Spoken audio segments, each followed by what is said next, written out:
माँ बेटे का रिश्ता, पिता और बेटी का रिश्ता, पिता और पुत्र का रिश्ता, हर रिश्ते बहुत अनमोल है। हर रिश्ते में बहुत जीवन है, हर रिश्ते में बहुत जान है। कुछ रिश्ते होते हैं वाचाल होते हैं, कुछ रिश्ते होते हैं अमोल होते हैं। जैसे माँ और बेटे का रिश्ता है, ये बहुत वाचाल है।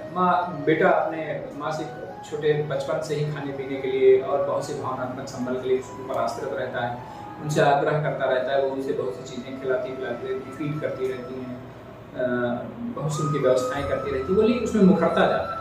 लेकिन उसकी व्यवस्था के पीछे जो शक्ति काम करती है वो पिता की शक्ति काम करती है। ऐसा नहीं है कि माँ जब अपने बच्चे को लाड करती है, दुलार करती है, उसे खिलाती पिलाती हैं तो माँ को ही प्रसन्नता होती है।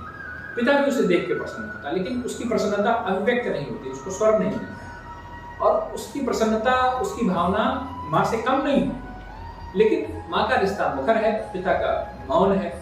माँ अगर बेटे को लालन पालन करने की शक्ति है तो पिता उस शक्ति के पीछे काम करने वाली ऊर्जा है। माँ यदि किसी भावना के साथ अपने बच्चे का पालन करती है तो उस भावना से कहीं न कहीं पिता भी संतुष्ट होता है। इसी तरह से पिता और पुत्री का भी रिश्ता है, वो भी एक बड़ा अद्भुत रिश्ता है। वही बच्चा जो अपने युवा अवस्था में स्त्रियों के प्रति प्रायः गर्भित दृष्टि रखता है, माँ जब उसकी संतान पैदा होती है, उसकी बेटी पैदा होती है तो वह उसकी गर्भित दृष्टि धीरे धीरे उससे दूर हो जाती है और स्त्री के प्रति एक सकारात्मक दृष्टिकोण, एक सम्यक दृष्टिकोण, एक संतुलित दृष्टिकोण उसके अंदर विकसित होता है। एक नौजवान जब एक लड़की का एक बेटी का पिता बनता है तो धीरे धीरे स्त्री के बारे में उसकी दृष्टि बदलती है और उसकी दृष्टि में एक सकारात्मकता, एक सम्मान आता है।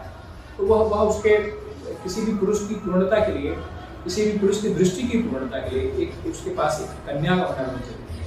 वह पूरी स्त्री जगत के बारे में उसकी भावना को बदल देती है। बहुत से रिश्ते मुखर हैं, बहुत से रिश्ते मौन हैं।